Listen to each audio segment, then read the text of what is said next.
So for our final class, we thought we would experiment with the flipped classroom approach. What this involves is me recording the lecture and uploading it to YouTube for you to review, and then using the class time to have a breakout session and to discuss the contents of this presentation. So my talk essentially focuses on accelerated climate change or accelerated decarbonization and the choice that we can make there. Clearly, both of these could coexist at the same time, because a delayed response in mitigating emissions could mean that ultimately we need to make a steeper emissions decline in the future. And talking about the future, I want to reflect on some possible future scenarios based on various academic books. So for instance, the first book here by Jem Bendell, essentially he's suggesting that collapse is already happening, and what he suggests is that we could use this as an opportunity to come together and not to fall apart. And he frames this as a freedom-loving response to collapse. Kate Raworth, on the other hand, she's saying that now is an opportunity to rethink economics and to come up with an approach that allows humanity to thrive within planetary boundaries. It's somewhat similar to the limits to growth idea, but she's come up with this interesting approach of donut economics that I suggest you look into. The next two books that I've put together, although they're from different political perspectives, they're sort of suggesting how technology and human ingenuity can take us to a better place, whether that's automated luxury communism or superabundance. And at the heart of that is also the notion of human freedom, AI and automation, increasing our free time and our choices. And then the fourth book by McCaskill, he's really suggesting that we need to take on a sort of long-term perspective, and that we have a moral responsibility to think about future generations. And although he's concerned about the collapse of society, he's also of the view that we will find a way forward, that human civilization will continue, and that there's so much potential for human civilization.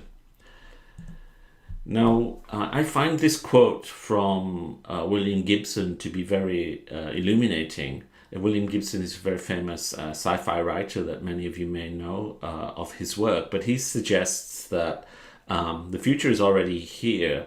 It's just not evenly distributed. And it's something that I want to talk a little bit about over the next few slides. And I'm going to do that by referencing actually a lot of literature sources. So this slide is slightly complicated, but what it does is it presents four basic scenarios derived from novels, movies, TV series. So you have the Star Trek scenario, the Ecotopia scenario, the Big Government scenario, and then the Mad Max scenario. Now, this is based on the work of Robert Costanza and was also modified a little bit by David Hongru. But so in the Star Trek scenario, which, you've got Star Trek, you've got also Arthur C. Clarke's 2001. Essentially, the assumption here is that we can get through the problems because technology will save us, or we'll find some new energy source. And it's essentially optimistic about technology. The Ecotopia idea is also optimistic, but it's about alternative lifestyles and being more in harmony with nature. And there are good examples like the Kallenbach's Ecotopia book, or Skinner's Walden 2, which sort of suggest alternative ways of organizing ourselves in the future.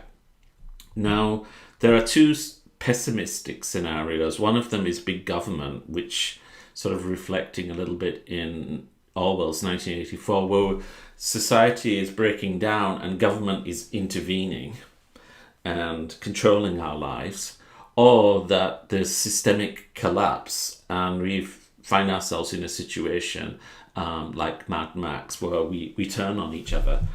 Now, as an intermediary taking us towards those pessimistic scenarios, we have the book by P.D. James on Children of Men. I don't know if you've read it, but basically the idea is that we've become infertile, we can no longer reproduce, and you're seeing a gradual breakdown of society, and a lot of uncertainty about the future. So, and then going beyond Mad Max, there's Cormac McCarthy's book, The Road, and the film. I'm not sure if you've had the chance to see it, but I do recommend it. And essentially, The Road portrays a future where there's no recovery. Civilization cannot come back. Whereas these dotted lines that I've shown here suggest, even from a Children of Men perspective, or Mad Max, or big government perspective, there might be the possibility for something amazing to happen that will put us back on this positive, optimistic pathway. Anyway, if you haven't delved into this literature, I really do recommend you take a look at it. And the fact is that today we're living in an amazing world, and it would be tragic for us to lose that. But let's just spend a little bit more time thinking about Children of Men. There is a 2006 film based on the book by Alfonso Cuarón, and he presents London in 2027. And it's a sort of distorted mirror of our society today, and also maybe a possible future if we continue on the current trajectory. But in this film, Britain is the only country that has not collapsed. And then in interviews, the director sort of reflects upon how he came up with the visual imagery, the whole story from the book. And I think it's really interesting to hear what he has to say. So let's listen to Alfonso Cuarón talking about Children of Men, the film. Children of Men was a very intense film to make. It was a very difficult film to shoot because the film was not supposed to be, or it was not for me or for my collaborators. Emanuel Lubezki, the cinematographer, same as in Gravity. It was not a science fiction film. It was a film about the present. It was about the state of things.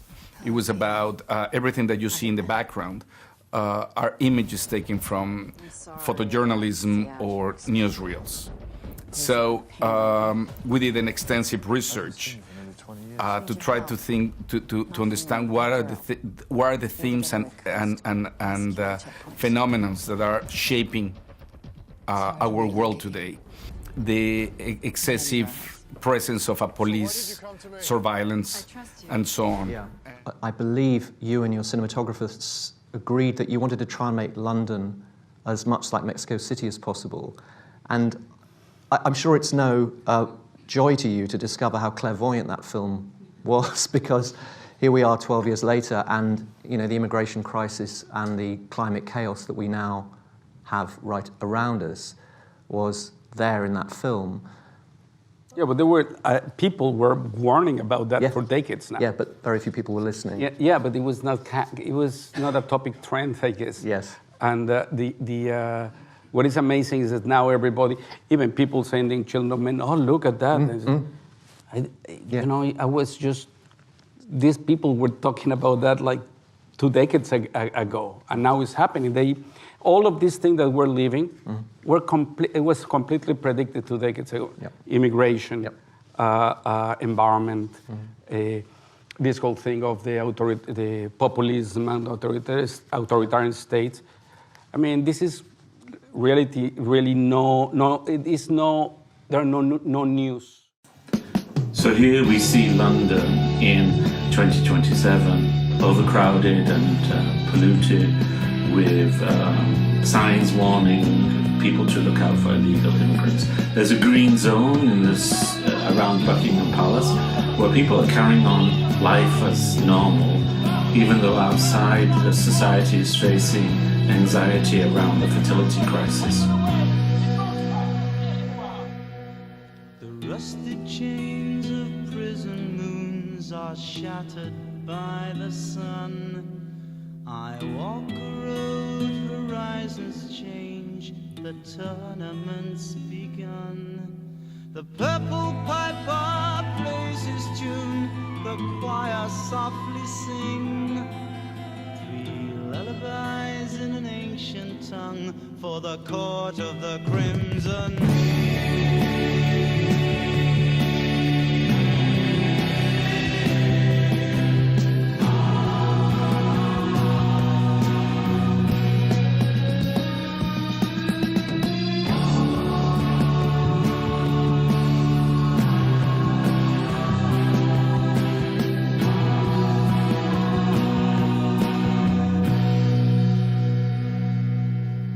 The keeper of the city keys put shutters on the dreams.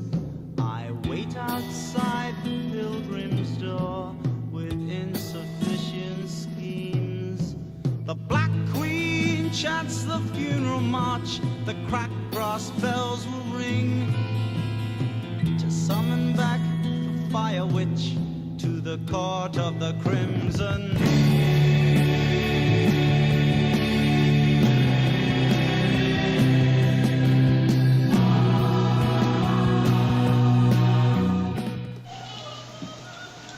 Theo, the central character of the film, is visiting his cousin Nigel to ask for a favour. Nigel's job is to save works of art from around the world that are endangered by the collapse of contemporary society. You kill me. 100 years from now, there won't be one sad fuck to look at any of this. What keeps you going? Not it is, Theo. I just don't think about it.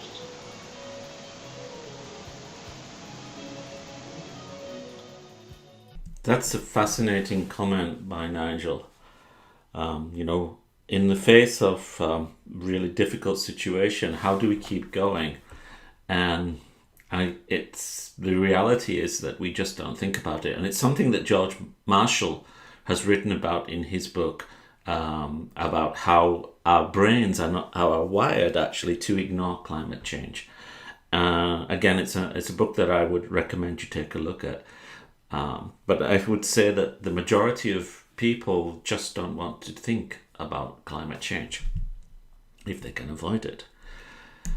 And yet, what's really interesting is that Children of Men is ultimately a story about hope.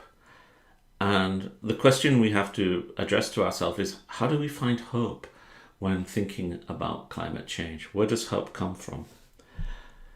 The other thing we need to understand is why there are these divergent views about our climate-impacted future. And I think we can see them on a spectrum as presented here, where there are some, like some commentators like Guy McPherson, who says that society, civilization will basically collapse within 10 years as a result of climate change. Others, like Roger Hallam, founder of Extinction Rebellion, says, billions of people are going to starve and die as a result of climate change. And then you have the optimists like Lomberg or Schellenberg who say, okay, it's a problem, but it's manageable. And then in the middle, there are other comments like Simon Sharp who said, this is a big problem. We have to recognize the scale of the problem. And what that tells us is that we need to move 5 times faster than we actually are. So that the reality is that they're looking at the same data. They're looking at the findings of the Intergovernmental Panel on Climate Change, and they're looking at the scenarios that are presented there and coming to different conclusions. The pessimists fear it's going to lead to collapse. The optimists think we can deal with this. The denialists say it's a hoax, and the realists say this, is going to be difficult, and we need to get a move on. You can see that if with all these different scenarios, everyone is right, and everything is within the realms of possibility. It might be something that we can manage, but it might also be something that gets out of control, that climate change becomes more and more dangerous. And last year, James Hansen, who is a former NASA scientist and also is one of the first scientists to give evidence to the US Congress back in 1988, he has begun to warn in a number of papers about the possibility of accelerated warming. And he anticipates that we are in danger of passing that 1.5 degree temperature increase threshold in the very near future. It's already very, very close as a result of El Nino, but he's also worried that once we go beyond that, we might find ourselves in a situation where it's speeding up. The climate impacts are becoming increasingly extreme. There are other climate scientists who don't agree with his assessment. Again, it's a little bit about how you look at the data and what your overall perspective is. But I am really concerned that somebody like James Hansen is looking at the data and becoming increasingly worried about accelerated climate change. And the reality is, whether you're a pessimist or an optimist, when it comes to climate change, we're all in the same boat. The other thing to recognize is that this net zero idea hasn't been around for a very long time. So it was starting to take shape in the IPCC's fifth assessment report in 2013. And then the Paris Agreement, it's become sort of the target was to keep the global temperature increase to 1.5 degrees. And to do that, emissions had to peak as quickly as possible. Then we had a special report in 2018 from the IPCC, which mentions net zero emissions by mid-century. So that's the net zero 2050 target that we're all talking about. So that's really only 2018. This was followed up at the Glasgow COP in 2021 and in the IPCC's sixth assessment report, which keeps pushing for that net zero target. Then we're talking about the fact that emissions, the subsequent year, we're talking about emissions having to peak before 2025. So that means next year is going to be a very important year for us to look at whether we've done that or not. And then most recently at COP28, we had this rather watered down language that was saying that we're going to transition away from fossil fuels rather than phase out fossil fuels. And a lot of people were very disappointed about that outcome from the most recent COP.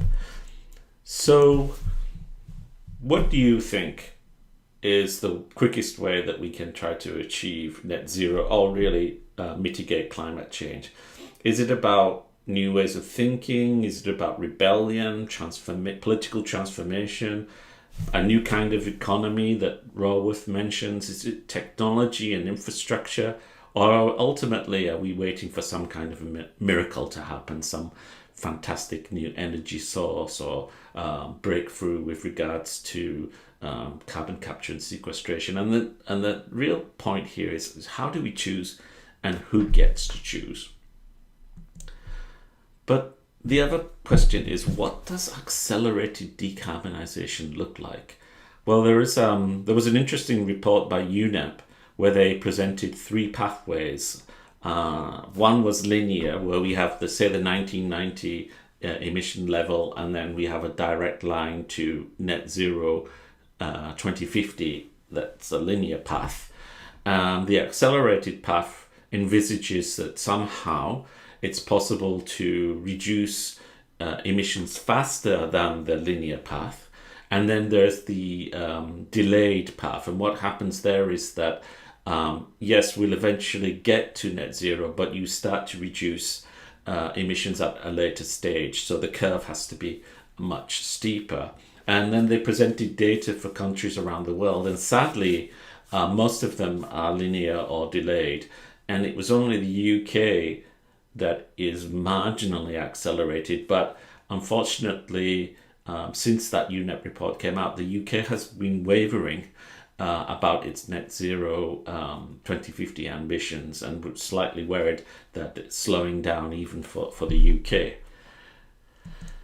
So consequently, we are seeing the UN Secretary General Antonio Guterres becoming more and more frustrated about the lack of progress and lack of ambition. And recently he's been calling for developed countries to actually bring their net zero target forward by 10 years to 2040.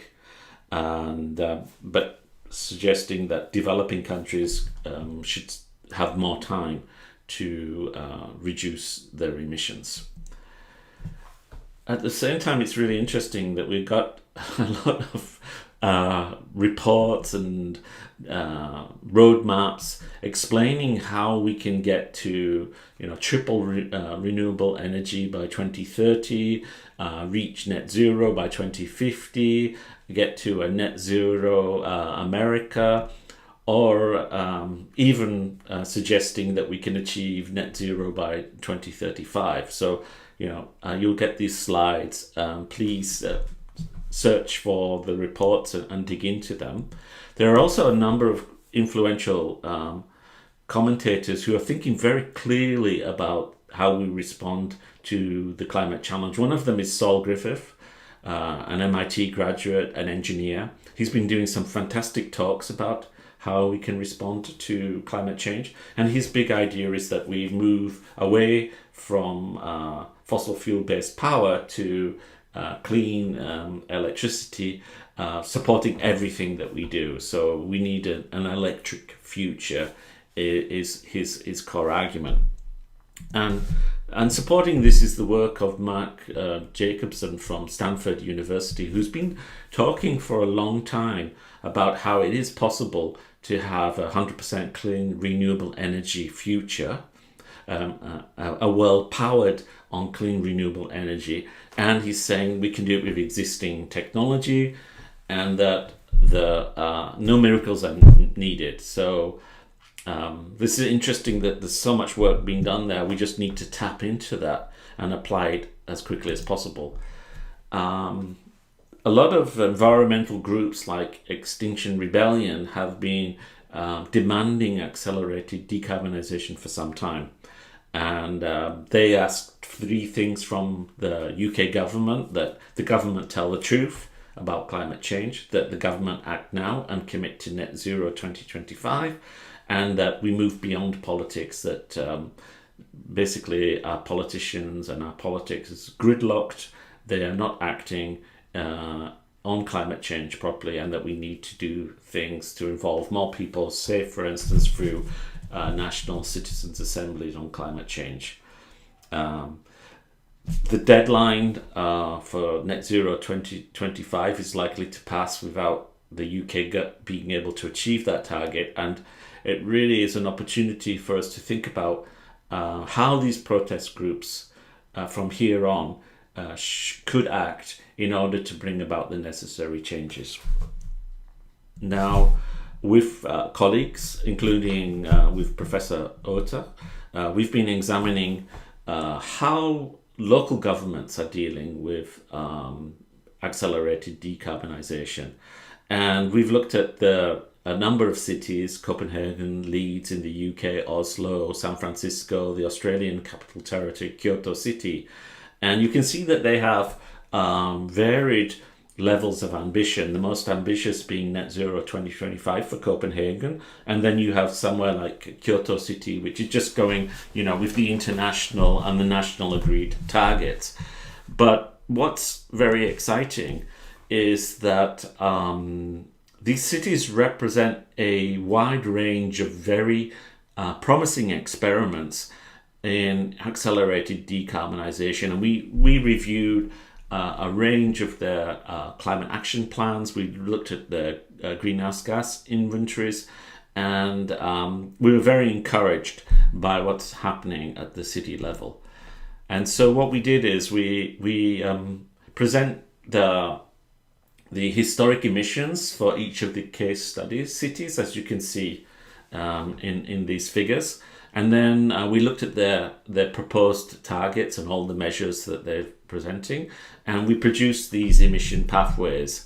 So ideally, as you can see, Copenhagen, it's had a very promising emissions decline to date, and it's with hopefully it will achieve the net zero 2025.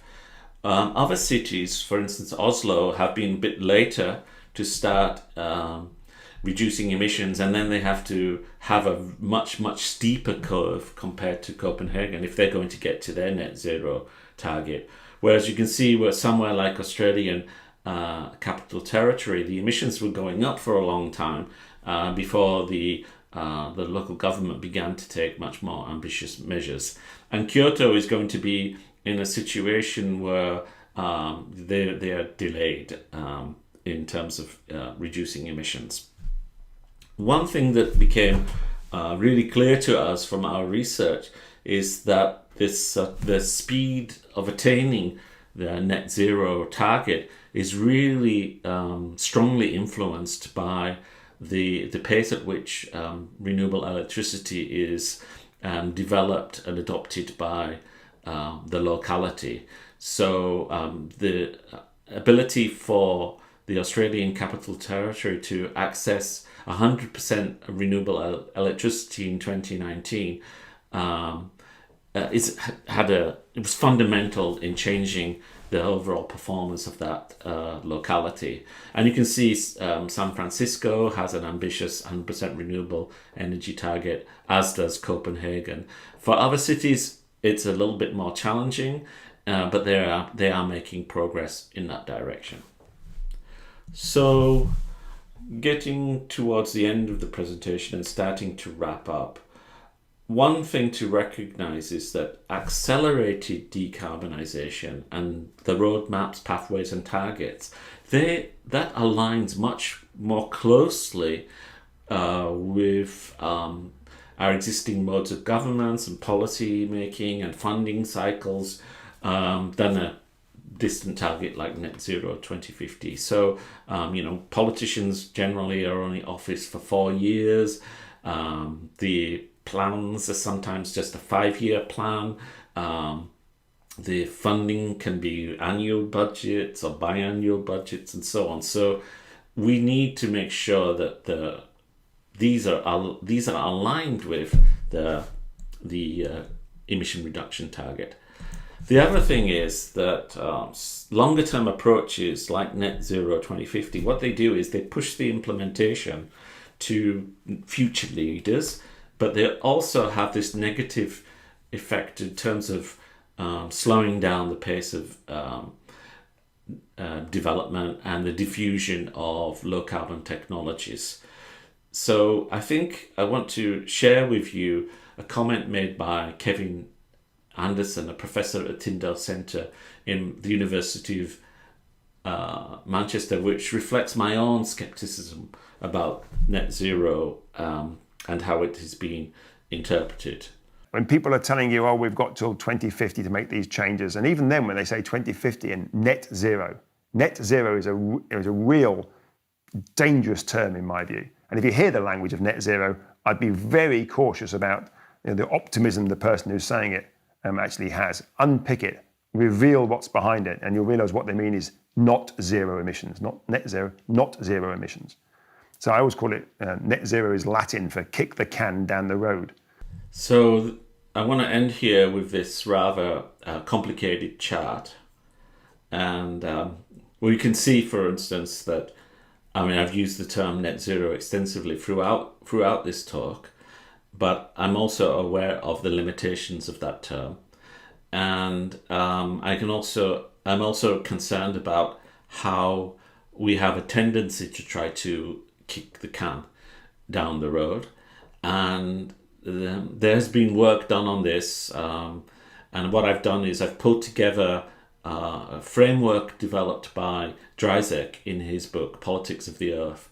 And then this delay discourse work from an article by Lam et al. And again, please do look into it. But what this shows is how even the pessimists and the optimists can come up with arguments that actually end up delaying action. So, for instance, the doomers can, for instance, argue that it's too late.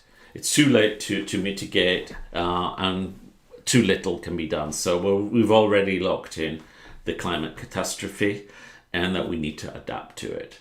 Whereas, the optimists can use the argument along the lines, well, what about China, for instance? Emissions in Japan are very small compared to China, so we should really be focusing on trying to get China to take action before we do anything. And so, if you take a little bit of time when the slides are shared with you to look into these various arguments, and I'm sure that you've come across them. And what Lam and his co-authors recommend is that you should be aware of climate delay discourses, and that you should try to address them at each and every opportunity. Because fundamentally, the most important point is that we take action, however small, because that is all going to add up to our ability to being able to mitigate climate change. Of course, the greater the extent of the action and the faster the action, the better the situation that we will be in. But anyway, please take some time to study these various climate delay discourses. So that's my talk. Thank you very much for taking the time to review this video. In class, we're going to be discussing what you think is going to be the best way to go forward in terms of various pathways. And I'm really looking forward to seeing you in class and to hearing your thoughts on this presentation, but also on the issue of how do we accelerate decarbonization. So thank you very much for your attention.